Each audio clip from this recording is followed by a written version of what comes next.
you be sure that you exist? No. Really? You're not a Descartes guy? I don't know what that means, but no. Do you think? Yes. Therefore, aren't you? How could you think if you were not a being? I thought many people think the only thing you can be sure of is your own existence. Oh. That's I think, therefore I am. But Neo thought he was real. He is real. No, but he thought he was in a real world. But his own existence was real. Yeah. That's the only thing he could be sure of. Who knows, man? Everything else out there, it's not only a possibility that it's a simulation, kind of seems likely at this point. Because in your life, you went from no advanced simulations. Mm-hmm. And now there's weather simulations. Yeah. I can use a video game and simulate 30 years of my hockey team. Right. There's Sims. There's AI friends on your phone. True. So in this short amount of time, you've gone from there's no simulations out there to there's more simulated people than real people. Yeah. Just go on Twitter. Oh, yeah. So then Bots. over an extended period of time, what's more likely that you are one of the only species that you can make contact with that is capable of thought, and you just happen to exist at that one time? That seems pretty unlikely. Or is it that many, many societies have gone through many, many iterations, and there's so many simulations just in their phones or video games or whatever, there's way more of those, so it's more likely that we're just an advanced simulation than truly unique and special and existing. Huh. Welcome, everyone, to a very special episode of I Love This, You Should Too. My name is Indy. I think, therefore, I am Randhawa. Question mark? And with me is my lovely co-host, who I truly hope is not just a brain in a jar. It's Samantha Randhawa, everybody. I don't think I'm a brain in a jar. Well, you wouldn't be the brain. Maybe I'm the brain to me.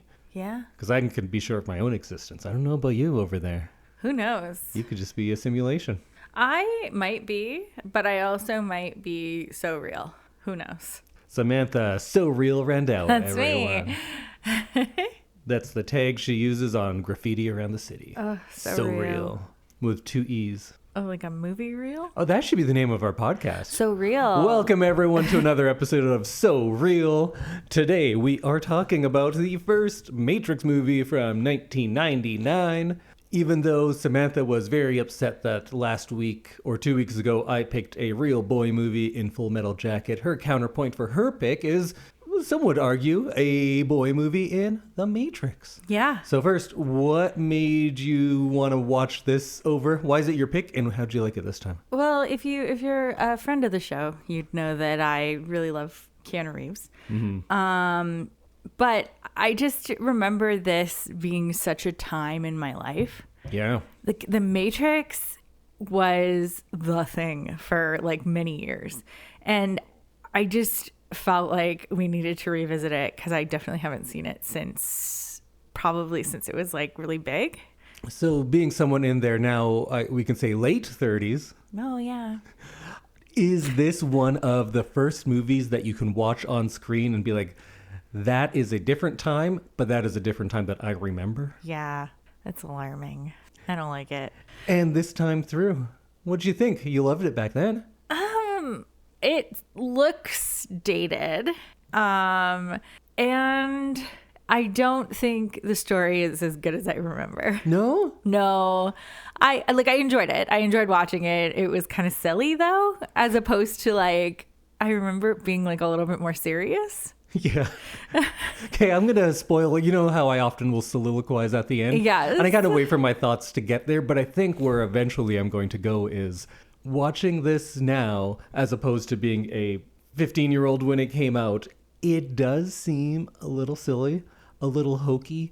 But then as I watched it, I was like, oh, you know what? They're having fun with it. They're being silly. They're being over the top. And I'm into it as well. So it came back around, and through the middle, I was like, oh, I don't know if I like this. Yes. Okay, this is exactly how I feel at the end, I was like, oh, you know what? It's fun. Yeah. I was taking it too seriously because you watch it and it's your first introduction to so many things. And it's very serious because you're a teenager and you think this movie is important. And I'm not saying it's not, but it's not all that serious. It's fun. And it was fun in the end. So I ended up coming back and liking it a lot. Yeah, I think I'm on the same train as you. I remember it being so serious and like dramatic and like, I don't know, like... And then you remember that Neo's life is saved by true love's kiss. Yes, literally. It's just Snow White. Yeah, it's Snow White, it's Alice in Sleeping Wonderland, Beauty. it's Sleeping Beauty, it's Wizard of Oz. Except for Keanu Reeves is the Sleeping Beauty. Yeah. So first, let's just take a second to talk about the year. Yes. We're going to go through everything. You know, I'm going to want to talk about philosophy, but I can push that till later to not scare people off. We'll talk about the visuals and such, and just kind of the silliness at points, and then what the Matrix is. Or isn't. Sure. But 1999. What a time. We've done a few movies from this year already. I always say whenever we mention it, what a year for American films. And it really was maybe the best of my lifetime for sure. And there were so many great movies, and so many of them were dealing with identity and the impermanence or changeability of identity in regards to, not always in regards to the internet, but I think that's kind of looming around it because that wasn't a thing before. You can't just go somewhere and say like, oh, now I'm this person. Right. And that was kind of the first time that's happening. And now that seems like such a quaint notion. Yeah, that there was a it time really where is. you couldn't, like, fraud was a lot harder. Also not. Also a lot easier. Like Yeah. this is before this, you could like have a family in two different towns because Let's say- people didn't go between and like know people from other towns. Long-term successful fraud was a lot easier. But Yes. short-term, just saying, hey, I'm a sexy lady next door, that's a lot easier. Yes. And then there's a lot of movies that dealt with people who had boring office jobs that would then like break away and want to fight the world. Like Fight Club did that, The Matrix did that, Office Space does that, John Malkovich. I think you could argue American Beauty in some way. This is like the adult version of like Harry Potter. Yeah. Where you have like a kid with Absolutely. a very boring life or like a really bad life who then gets Mean something step-parents. who gets something fantastic and all of a sudden is like the best and has the best life. And that's like the Matrix, but for boring office workers. Yes. It's like all of a sudden he gets to go to this magical land where like everything's cooler and like he's enlightened. I wonder why that is. Maybe it's because this is like the last time the general feel in America was like, hey, everything's pretty good. And at this point, they don't make movies about escapism in the same way that would come with later superhero movies, where it's Yeah. just, hey, look at all this crazy stuff. And here it was more, sure, you think your life is all boring like this, but in reality, you're going to break free and you're going to fight and be a hero and you're going to strive for more because working an office job was like, that's as bad as it gets. Yeah. And now we're like, yeah, I'd love an office job. Yes, please. Everybody just wants a job. Also, do you remember how big of a deal it was that there were guns to the extent they were, and Neo wearing a trench coat? No. That was a big thing because I think Columbine happens a couple months after this release, but then it's still within the wake of Matrix success. And everyone was like, oh, if there's a trench coat, this is a bad thing. We have to protect people because this is this anti-establishment movie. And I guess it is, but the establishment is a fully AI-generated alternate reality, not school principals. Not scary. Yeah. Well, that seems very scary to me, Yeah, especially now. true. This came out Columbine happened 20 days after The Matrix came out. Wow. Yeah, so this is like very quick succession. And I think, because I was a bit older, because I got 4 years on you, so I remember it being a thing like, you shouldn't see that movie. This is a dangerous movie. And looking at it now, it seems so quaint that people were threatened by this. And we know like more about the persona of like a school shooter and how it's like not like, oh, I'm just gonna go see a movie and shoot at my high school. Yeah. It's a lot more in depth and complex than that. I don't remember that because I was in grade like 6, I think, and I just remember. So what I remember of it is that it was like an adult movie. Not like an adult movie, but like it was more geared towards adults. My parents let me see it, and so I felt like it was like special. Yeah. Because you're like, oh my God, I get to see this adult movie. And there was shooting in it, which I remember being like, only adult movies have shooting in it. Like that's like, oh, I'm fancy and mature because I get to see this movie.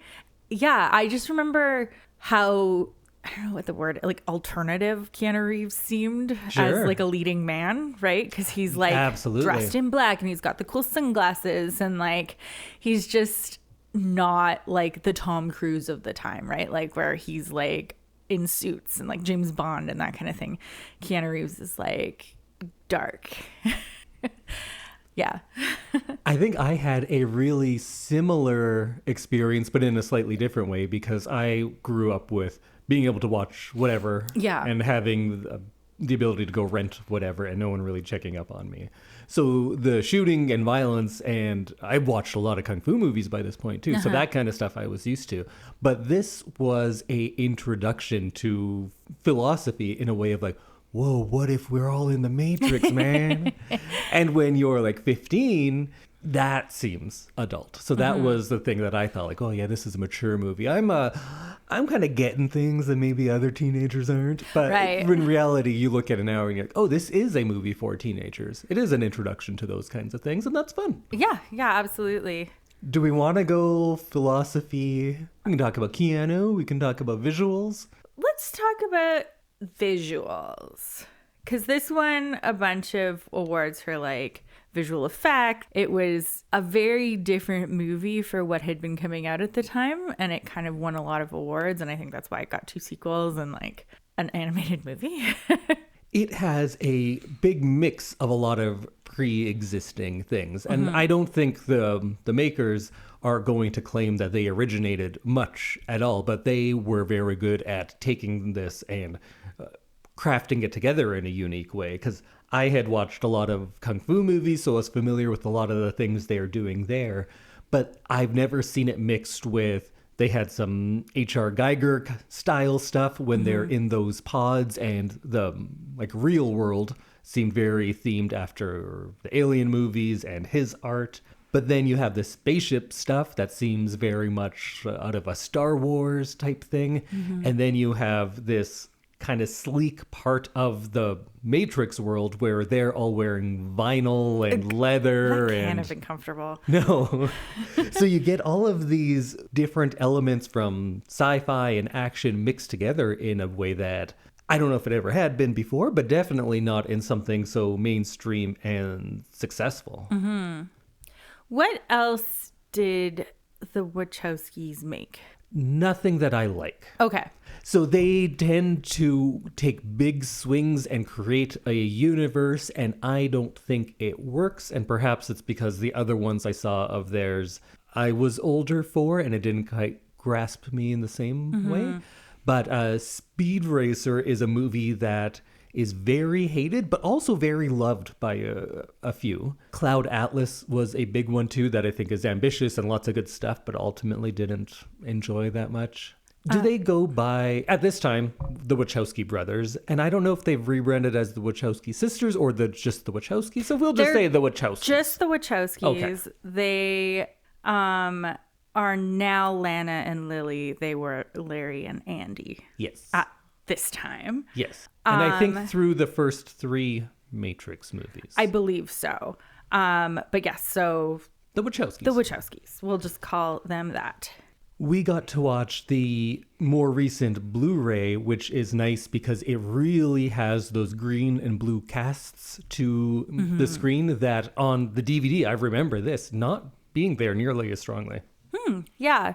I thought it was like, for a movie that is mostly dark colors, it is very vibrant, if that makes sense, at the same time. And I don't know if I love it. I know that I'm a hypocrite because Wong Kar-wai does the same things all the time, and I talk about how beautiful it is, but I don't. There's so much of this movie that it's hard for me to tell if I didn't love it because it wasn't great, or if I just saw it copied so often and so poorly that I've now become come to associate certain things with mimics of this movie that are of Right. lower quality. And like the original, it's so hard to judge now. Like when I was trying to explain to you when we were watching Citizen Kane, of like, yeah, I get that you've seen two things be in focus at the same time before, but this time that had never happened. So it's amazing. And It's cool now. Yeah. It's hard to pull yourself out of what you've seen and try to look at it with fresh eyes again. I did love some quirky things that they were doing. Like when they're driving in the car, you can see that they're doing a rear screen projection sort of thing, which is not putting in a full CG background or actually driving in a car. There's a screen there and they're projecting an image on the screen. And I think, well, of course, there's probably like a budget thing, because in this movie, I think the thing was, I'm going off of a story I heard a long time ago, so I'm not sure if this is all real, but that they got $12 million to make this movie, and they spent all $12 million on that opening sequence with Trinity's escape and her beating up the cops and whatnot. Oh, right. Yeah. And based on that, they said, like, look, we spent all 12 million. We only have 12 minutes of stuff for it, but here's what it looks like. And then they saw that and they're like, all right, here you go. Here's the other 50 million. Whatever. It was 63 million was the budget. So here's another 50 to finish it up. Well, that's I'd heard that story. impressive. I hope it's real. That rear screen projection thing, I'm sure they're doing it because they want to save some money, but also when you in the style of the movie, we know that that world is not real. So that little bit of artifice of there's this fake world going by these three real characters in a car, it makes thematic sense too. Yeah, because the world they're driving through isn't like Is real. fake. It is So it's kind of interesting when they make it look fake. when you it's just a projection. Yeah.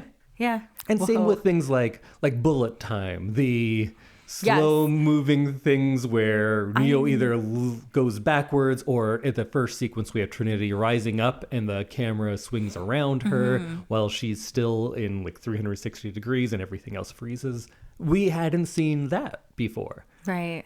Someone I actually else- know about Bullet Time. That's funny. Yeah, it was that big of Because a it was thing. like something that, unless you'd seen a bunch of like shoot 'em up movies or like things where they'd use that sequence. Well, they had it was even new. in shoot 'em up movies. No, It this was- is like new. I can think of two instances. Like Michel Gondry did a thing in a commercial that used this. Oh, okay. And there were some other movies, but not widely. Okay. I think most people, this was their first time seeing something like that. That's cool. And it is. And I think it still works.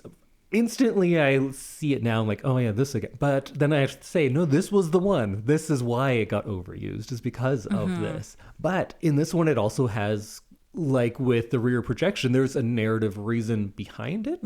Because he's supposed to be faster than bullets. Yeah. It's his training like kicking in. And it gives you a glimpse of how these people see the world, Yeah. right? So it works in two ways. Like first, whoa, cool. And I'll grant you, much of this movie is just, well, I think it'd look cool. Let's put it in. Yeah. I think there is a lot of that. I think there is, yeah. But I do think that one and a few other things, there's a good reason behind it that actually helps the story and what they're trying to get across as well. Yeah. I feel like you have ruined me because I see a lot of the like behind the curtain stuff. Yeah. Like seeing a lot of movies where they're using like a wire. So like Trinity does like a little like When she runs up the wall? loopy cartwheel run up the wall thing. And I'm like, yeah, but her hips never move out of the same place, which means she's on a wire, right? And Yes. so, and then when Keanu is doing Bullet Time and he's like leaning back, I'm like, his head and his shoulders are clearly on a box that we can't see. Like this, it's just ruined some of this stuff for me. But I'm like, I can acknowledge that this is like very cool for like visual effects and everything. I'm just like, oh, now I know how it's done. Well, let's continue with that and let's slide into the fighting specifically. Okay. I get that you were saying, yeah, I can see where the anchor point of the harness is. Yeah, because because she's you just, spinning like- on the one axis. Yeah. Yeah, you can, for sure. But I'm going to say I appreciate that more than other things that were the alternative of the time. Because had this come out a few years later, My fear is it would all be CG characters flipping around. That is one thing, yeah, that you're reminding me of now, is that like it was all actually done. Yeah, and I think that gives it some weight. I think the action sequences in this actually hold up quite well. I think so, yes. They're quite good because they don't rely just on gimmicks. They got their couple of gimmicks. They have the bullet time, and they have the, people often call it wire fu, when you are doing fight scenes and people are using wires to enhance how they can jump or spin or all of that sort of thing. Or run up walls. Yeah. Had this come out a few years later, that's one of my few issues with that first Tobey Maguire Spider-Man movie. When he's flying through the air, he looks utterly weightless and rubbery and not real because it wasn't real. Because it was CGI, yeah. And this, although clearly over the top, and maybe you can even see how they're spinning, you can see that there's a guy doing that. And oftentimes it is the actual actors too, not just a stunt person where you have to cut around them. Right. You can much of the time see that there's these real people doing these crazy things, and that's fun. Yeah, I did appreciate how we weren't just cutting away to someone who looked similar to the actor doing all of these stunts and stuff. That was very cool that it seemed like the vast majority of things that they were doing themselves. And I appreciate that. I think there's lots of movies out there where we only see like the feet of a real figure skater, but the face of the actor. Yeah. And you get these really awkward, like feet, body, head. But never shots, all at the same time. But never at the same time while they're doing something cool. And you're like, I know that's not them then. Like, clearly, if you can't show me a full body shot of them, it's not real. On the other hand, this movie, I really appreciate the restraint in the fight editing. These guys and girls were doing that stuff. There's a sequence with Morpheus and Neo doing their hand-to-hand fighting, and they're just doing it. There's one shot. They're not cutting around it. There's no quick cuts to hide stuff. These people just learned it. And I bet they probably did something like speed it up a little more, or maybe not even that. But they did it, and you can tell. And the fight choreographer of this movie is a guy named Yuen Wu-ping, and he is fantastic and did a lot of great stuff for this. When he agreed to do this movie, he said, well, then you have to give me full control of the fight scenes, or I'm not doing it. I don't like do things in other people's style. I do it my way. And they were like, sure. And I respect that, like letting someone who knows their thing come in and do their thing. Instead of being like, I know better. Yeah.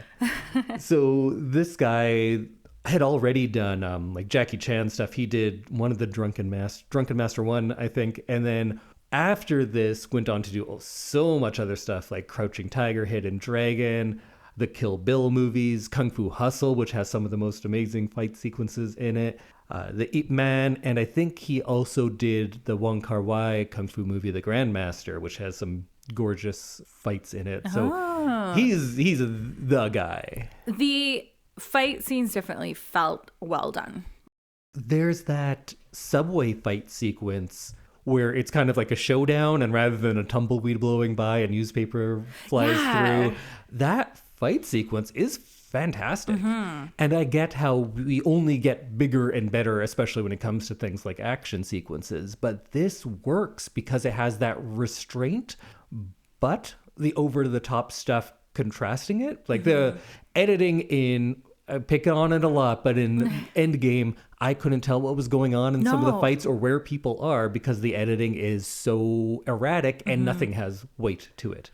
In this, there's a lot of restraint in the editing, but they are doing superhuman things, but the superhuman things are less than something like an Avengers movie, but they seem bigger because they are contrasted with still having some rules and restraint within this world and the weight that everyone has because they're actually just doing the things. I agree that the editing on this movie is like done right. I think that like we've talked about this before, and like we see the Avengers movies, like we watch them, but and I like most of them.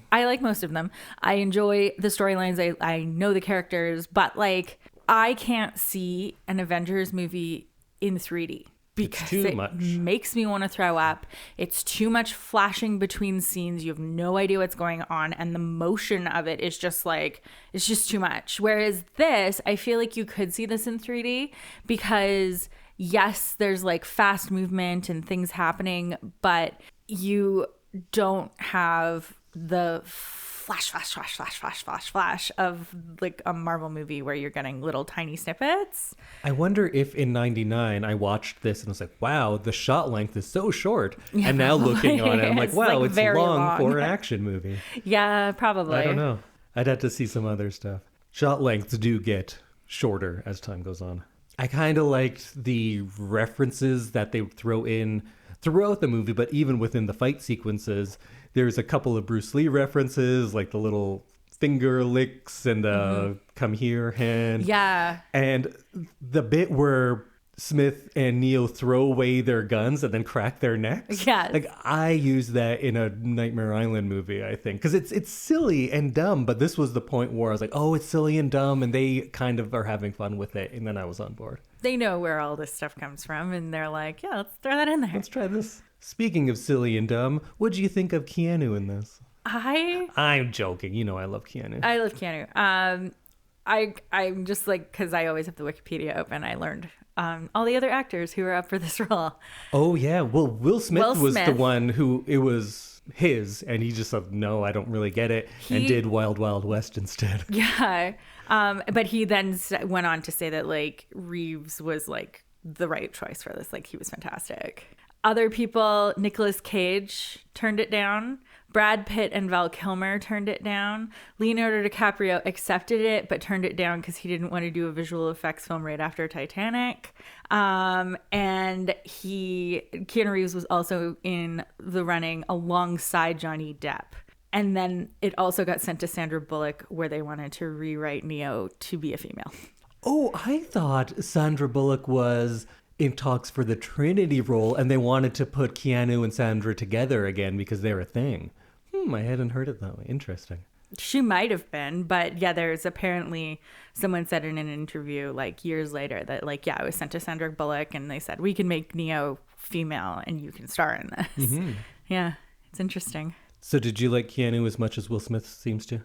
I did. I thought he was fun. I think he like really developed a character in Neo, and I think that Keanu is like does serious really well, but he also does serious with like a little bit of goofy underneath really well, and I feel like he was like the right choice for this. I can't imagine any of these other guys being Neo now.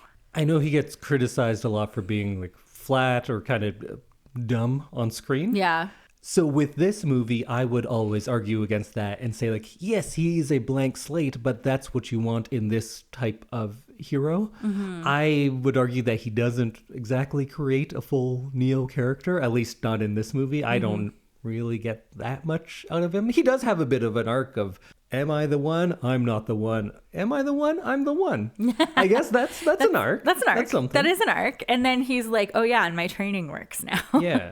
He learns to believe in himself because no one can believe in him as a Christ-like savior until he believes in himself. True. And I guess that's what it's about. But so I would always say he is good because he has a bit of a blank slate-ness to him. But Which that's is good what Neo is. because you project yourself in that role, and that's why he's a good hero in this type of thing, because everyone can kind of see themselves in Neo because he's not much. He's like literally reborn a third of the way through this movie. Like he is a blank slate because he has no idea and nobody's answering any of his questions. So that's my defense. Watching it this time, I was a little bit of like, okay, yeah, I see what you guys are saying. Yeah, maybe a and little bit. I think he is no longer this, because now you watch him play a role where he is kind of a blank slate or a fish out of water or someone who has a special kind of naivety or ignorance, and he brings a new layer to it. I think he has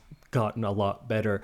There's parts in this where it's a little bit like he's talking to himself early on in the movie and he's going, no way this is happening to me.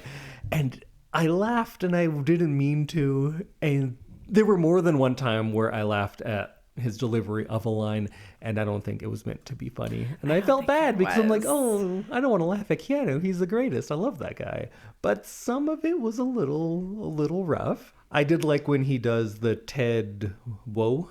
Yeah. There's like a little bit of silliness in this super serious performance, and I appreciate that.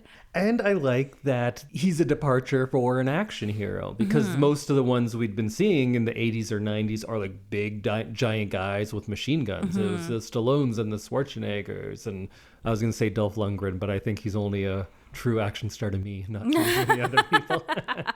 But that's what they were, and they were hyper masculine.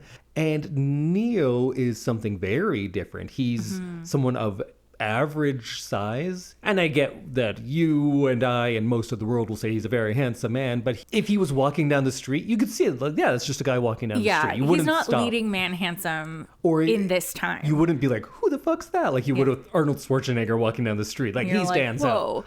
Neo, especially how he looks in this, he couldn't blend. He's just a guy. Yes. And far from being hyper masculine, he also often has like levels of androgynousness. He appears androgynous at times. Yeah, he does. And same with Trinity and him. They look a lot alike. I thank you for saying that, because I was sitting watching this movie and being like, why do they have the same haircut? Yeah. Why are they wearing the same sunglasses? They are wearing the same outfit.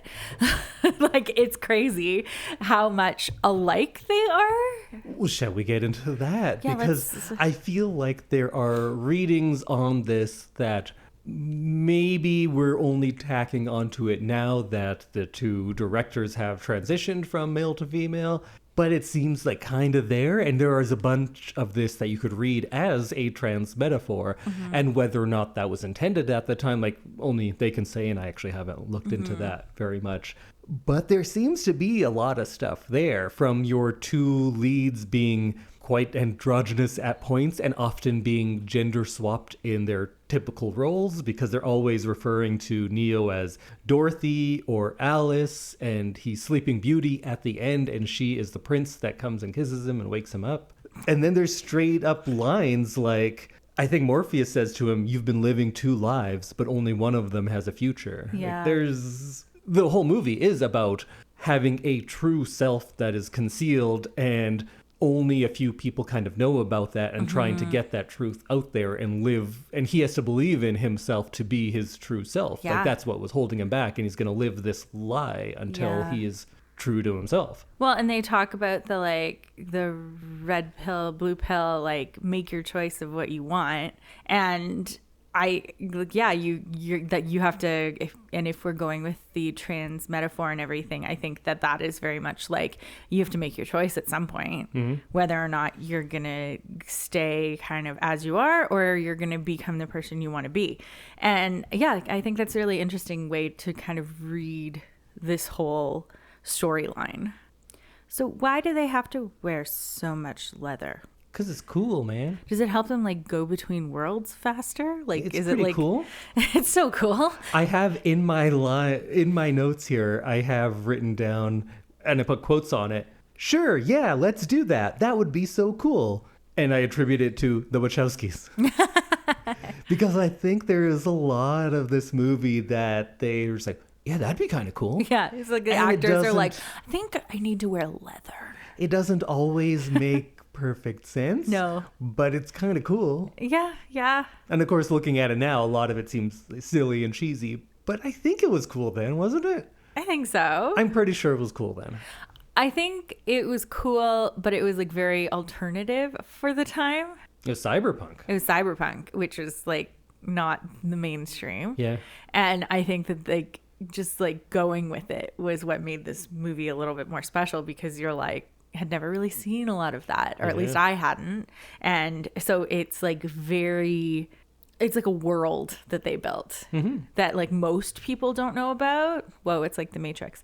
And also like a style and a look that you don't see in everyday kind of world, which I think that if it had been a little bit more mainstream in the dressing and the outfits, I think it would have been a little bit less believable or like all encompassing as like a show. Because of big budget movies like this, I don't know that I can't think of earlier ones that had that kind of aesthetic. Because I remember like the Blade movies and I, Robot came out after that. Blade Runner, I guess, has a similar vibe going on. And that's a very cyberpunk movie that, you know how much I love that one. Maybe Gattaca? Gattaca was before, but it wasn't as shiny as this. Yeah. Did you ever see that? That's a very good movie that I think is underrated. Maybe we'll do that sometime. Okay. But I'm getting off on a tangent. I do have some questions right off the beginning, though. So I remember the ad campaign for this movie, and it was huge. When you're younger, you remember movie ad campaigns. It was this one and Phantom Menace and Independence Day, I remember as being like big blockbusters, and the ad campaigns got me so excited. And it was early days of the internet, so you'd go to your home computer and you dial it up, and I believe, I'm not sure, that their website was whatisthematrix.com. Oh, yeah, that makes sense. Yeah. And all of their stuff was about like, what is the Matrix? Which now seems like a stupid ad campaign, but it totally worked at that time. And most of the first half of this movie is still playing like, well, what is the Matrix? And they made a mystery out of nothing. Like, it's not something that we all said to no begin one's with. like, oh, I wonder what this is. Yeah. So it worked on me as probably their target audience, 15-year-olds with computer access. They probably were all over us. Oh, I'm sure. Yeah. And about how much of this movie is like Neo going, what is the Matrix? But how does he know what the Matrix is if he doesn't know what the Matrix is? The character of, what's his name? Alex? No. What? Alex? What's Neo's real... Thomas? Is it Thomas Anderson? I think it's Thomas Anderson. How does Thomas Anderson know what the Matrix is? Because he's saying like, I need to know what is the Matrix. I need to find Morpheus. But like, how do you... Who do you know? How do you know? What is your basis for wanting to ask what is the Matrix and who is Morpheus? Yeah. How does he know? You can't just come up with something and then say like, yeah, that's what's driving me in life, is finding out what this word means. But where did you hear the word? Yeah. Is it in all his dreams or something? Maybe because we know Trinity's watching him sleep. That's another thing that I have questions about. She's been watching him sleep for a long time. Yeah, she loves him before he even like has a gets lot there. of stalker-like behaviors. And by stalker-like, I mean is surveilling him constantly. Is a stalker. Yeah. So I don't know how he knows about the Matrix, but we can just attribute that to the part where they're like, you have unanswered questions, don't you? You always feel like something's wrong. And maybe the word Matrix is implanted in there somewhere. I don't know. Maybe, yeah. It seems like he runs with like the hacker circle. So maybe he's like heard a rumor. I don't know. He just sees that word around. Yeah. He's just hacking. And in movies, hacking is like, Samantha's doing it right now. It's a lot more fun looking than I think it actually is. And I guess just the word Matrix keeps popping up. Yeah, it's really rapid typing usually. And a lot of different menus are flying around. Yeah. Commandeer drone. So right at the beginning, the first things we hear are about how much Trinity likes to watch Neo sleep. Which is... It's a very weird thing. And her prophecy, of course, was that she would fall in love with the one. And it kind of seems like a self-fulfilling prophecy because... She like picked him. Yeah. Or someone says he's the one and then she falls in love because they don't have much reason to fall in love. No. And that love story seemed weird to me. They also seem like they know each other for like 24 hours.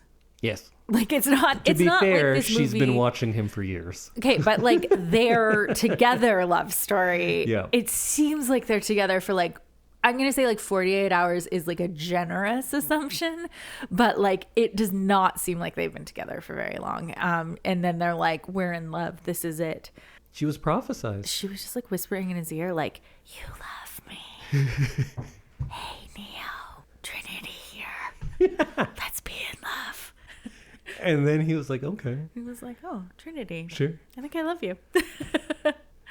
That's another thing. There's this weird distance about faith in this movie. On one hand, this movie is about question your very reality. Everything is just the Matrix. Nothing you know is real. And you're like, oh, okay, got it. And then on the other hand, it says, oh, put your faith in this oracle and this pseudo religion, and we have a lot of prophecies, and also there's a savior. And how are those two things from the same movie? It's question everything and believe these things blindly at the same time, which is weird, and that part never quite worked for me. Yeah. How religious this movie is. Yeah. It's all about savior. Science, and we have robots that are using humans as batteries for whatever reason. But also, God's kind of real. Yeah.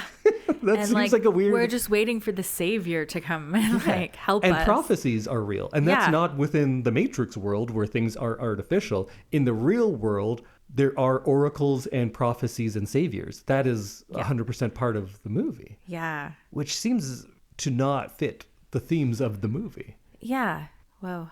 And also, all those cops he kills, those are just other people in the Matrix, right? Yeah, because the agents can take over anybody's body and look like an agent. So there's like the homeless man turns into an agent and they fight in the subway. There's like the helicopter pilot at the end. And then when he kills that agent, it turns it into the helicopter pilot, just a man with a family, presumably, who's been shot in the head now. Remember this random dude you just killed?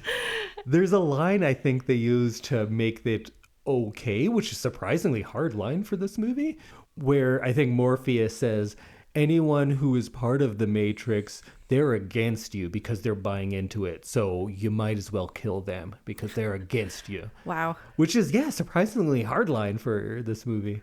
It's that anyone who is working with the other side, they're collaborators in nobody this. cares about them. Well, we don't need to because they're collaborators. They're against us in this Matrix. metaphor for capitalism where all of humanity is the enslaved proletariat. Whoa, man. That was a classic Indy. Oh, you want some more classic Indy? Well, first we should probably talk about Neo as Jesus.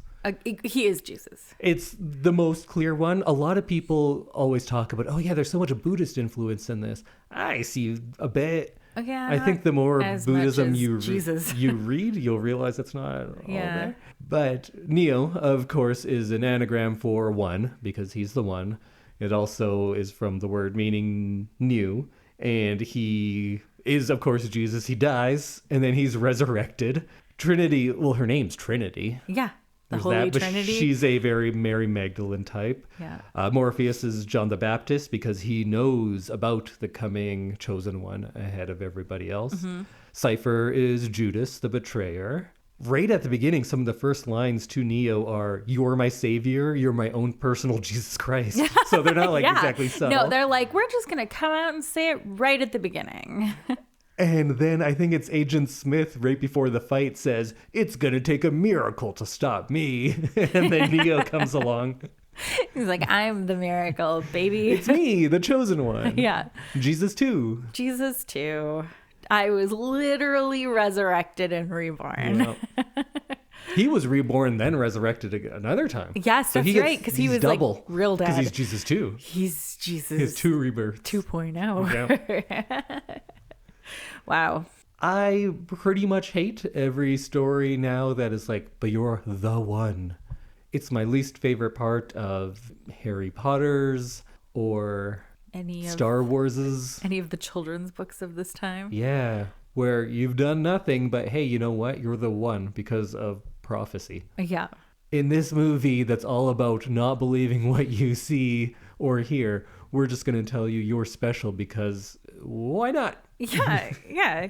Don't believe what you see or hear just because you can't actually see or hear the things that we want you to believe in.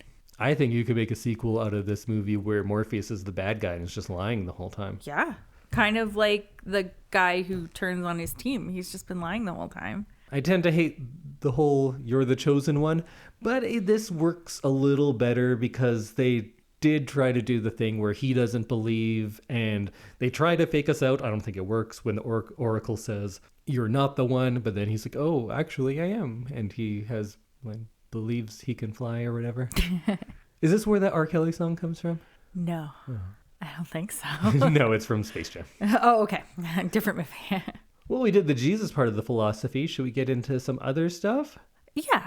I get that this movie is very hokey or heavy-handed at times.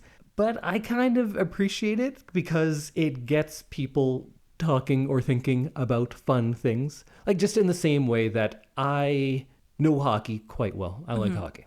I'm not going to watch the Mighty Ducks and be like, oh, well, actually, these aren't great plays. This guy's actually not a good player.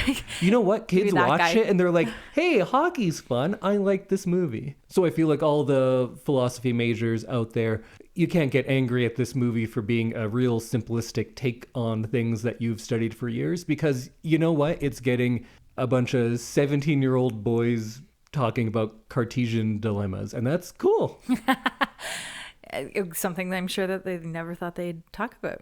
And I'm kind of excited just in the same way that I got to bring you a bunch of horror movies that you'd never seen because you didn't grow up going to the video store and renting whatever you want. And that's fun for me because I think the whole point of this show is no snobbery, even if you're a real snob. Just say like, hey, I'm a real snob, and here's why I think these things are cool. And it's just fun. It's for everybody, and whatever level you are at that. You also weren't a first-year philosophy student ever, so you didn't talk to 17-year-olds about this kind of stuff. True, yeah. So it's an annoying old thing for me, but it's kind of fun that we get to talk about it now. It's like true. This. And that's why we have this podcast. Yeah. Maybe what it should be is, you know, we do the cold opens every episode where we're mid-conversation. I should just bring you a different philosophy dilemma. Question. We could do like do you know the ship of Theseus? No. Oh, see, there's fun ones like that. Is it the ship of Theseus or the ship of Theseus? Ship of. Okay. I wasn't sure if that was like all one word and it was like a different language. Or Plato's Cave? No. Okay, well, that's what I already have our cold opens. And I think this movie, simple as it may be, it's accessible and it's some fun things to think about. So I appreciate how they brought a lot of this philosophy into the mainstream. Yeah, wow. There's one point where they even have the book, the Simulacra and the Simulation. I think that's where Neo hides whatever he's selling to the cyberpunks. Remember those guys? Oh, man. And then there was like that club had the exact music I assumed it was going to have. Man, the soundtrack of this movie is rough for me. Oh, my God. Because I remember this type of music and I wasn't a fan then, and I'm definitely not a fan now. Usually when we go to record an episode about a movie or whatever, we'll play the soundtrack as we're like setting everything up and getting ready to record. This one lasted about 4 seconds and we put on the Godfather soundtrack instead.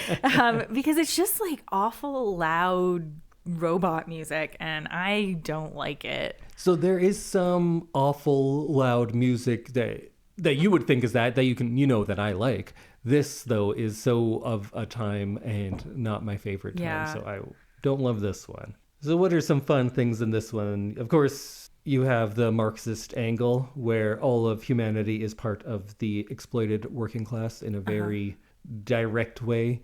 You have all the Christian stuff. You have your simulacra and simulation, which a simulacra is a copy of a thing that either no longer has an original or never did. Like if there's a statue of Jesus, you could say, hey, Jesus isn't a guy that walks around anymore, so this is a simulacra of him. Or you could be one of those that argues he never existed, so this is a simulacra of an idea. And simulations is what the movie's all about. The Matrix is a simulation, and he's literally reading the book in the movie. Whoa. Is that meta? I guess that's quite literally metatextual because they're saying here is the other text. It is within this movie. Whoa. But what I think this movie is great at, like I was saying, how it's making things more accessible to people, putting in things like deja vu being a glitch in the Matrix. That's a really clever one because I think people still say that, right? Yeah. Whenever, it must be a glitch in the Matrix. That's gotten bigger than the movie. Yeah. The idea of life being a simulation, of course, has existed for a lot longer. But most people today, their anchor point for that is not Descartes, it's the Matrix. The Matrix. And people, you're right. Because like, it's just such a mainstream thing to say now. It's like, oh, must just be a glitch in the Matrix. That like, I'll be at work and someone will be like, I thought I printed that off. must be a glitch in the Matrix. Like Whoa. searching their desk for like a file or something. And it's just like so normal to hear someone just say that in the real world that you're like, I don't even really then start thinking about the Matrix. I'm just like, I guess we can just print it again. Yeah. Like you just go on with your life. Yeah, But I feel like pre-Matrix, the idea was brain in a jar. That was like a touchstone for this sort of thing. yeah. And I don't think anyone references brains in jars very often anymore. They don't think reference so. the Matrix. It's the Matrix. That was such a clever thing to have their movie apply to our real world.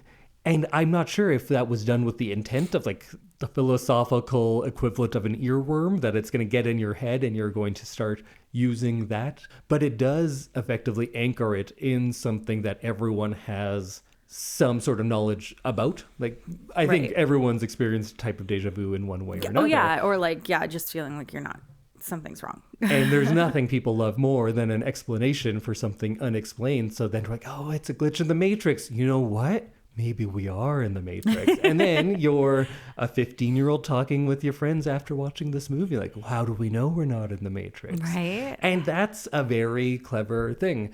I've read so many books that it takes 300 pages to say very little, but you don't feel the same way.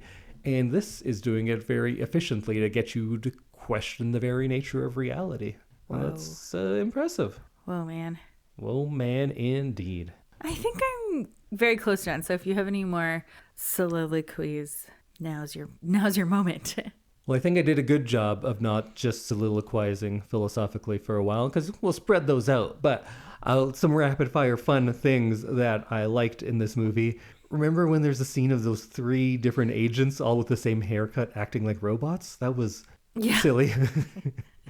But on the other hand, I love later on when Agent Smith kicks those 2 guys out and Hugo Weaving starts like really hamming it up, and you find out he's just a robot who hates his job, And which just is like very wants funny. out. It's very he goes from being the villain to being like, wait, is he relatable? He just wants to all do of a his sudden? job and get out of He here. just wants to like have a life. He's like, I have a wife and kids at home, and I have to be here in this bullshit, sweating and smelling Taking smells. care of you. Like, I don't want to be here, man. You don't want to be here. I don't want to be here. You have to get me out.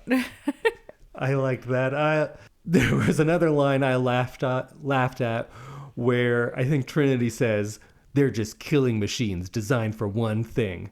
And you think, oh, killing? Because it's in the title, what you just Because said? you literally just said the beginning of But the then sentence. Morpheus goes, search and destroy. And you're like, Morpheus, first of all, that's 2 things. That's 2 things. And Yeah. also, I think killing machine designed for one thing is kind of redundant. Killing. Yeah. That was funny. They're to me. just killing machines. End of line. So many lines in this are very silly and Yeah. cheesy, but by the end, you're just on board. I kind of forgotten how big and over the top it was, but after a certain point, it stopped being cheesy and funny, and it was just fun. Like when Morpheus is busting out of those handcuffs, just going "Rawr!" and hulking out.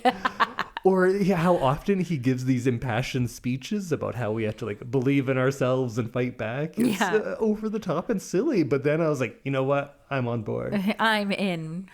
But then at the end, True Love's kiss brings him back. And that one I was a little less on board for. You weren't ready for the Disney princess of it? You'd think I would be, but it was just a little too silly. Seemed to fit with how serious the movie was. But was the movie No, that but I mean serious? like there was like a goofy tone to A it. different kind of silly. But it was like, it's like, why are you bringing Snow White? Or who was the one who got kissed? Sleeping Beauty. Isn't it Snow White as well? Oh yeah, because she bites the apple and then she's asleep and then wow, stop kissing sleeping women. Yeah. Or men. Just don't kiss people who are sleeping unless you're like married to them. But I think that like there's so many things in this movie that like might have been too far, but like that was too far for me. It just didn't I'd seem agree to with fit you. thematically. Even though we've got like Buddhism, we've got Jesus, we've got like all of these themes, this just felt like it was like The Disney was the too far one, huh? it was too far. Yeah, I think I'm on board. I think it was that I didn't believe the 2 of them being romantic. No, I mean, I could see. So when we were watching this again, because it's been like probably since the beginning of the 2000s since I've seen this, I sincerely thought while we were watching it this time that they don't get together until the next movie. Because that just like makes sense, you right? didn't see it there. Like there's nothing that really makes you think, oh, these two should be together. Like maybe you could end this movie with them like hugging, like being like, oh my God, we survived. And like that could be the beginning of their intimacy. No, you know that the two leads have to kiss on screen. Oh, I just think it could have been saved until next year. Could have been. Or next year, till next movie. But I don't know that they knew there was going to be a next movie. Right. And that's why they filmed the next two movies at the same time. Yeah, they got a bunch of money and they were trying to get them out as fast as possible because it was so big. Like we said at the beginning of the podcast, it was a time. It was like an actual period of time that was like just Matrix. And then 3 movies in one year. They were like, we need to get all the dollars out of these people we can. Yeah. And they sure did. They sure did. So let's pick up there next week when we watch The Matrix 2, The Matrix Revelations? Reloaded.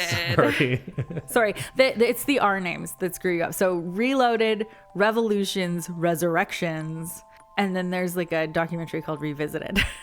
All right, so next week we'll be watching The Matrix Reloaded, and we'll talk all about it then. Sounds good. Let's keep it going. Let's see you in The Matrix. Bye.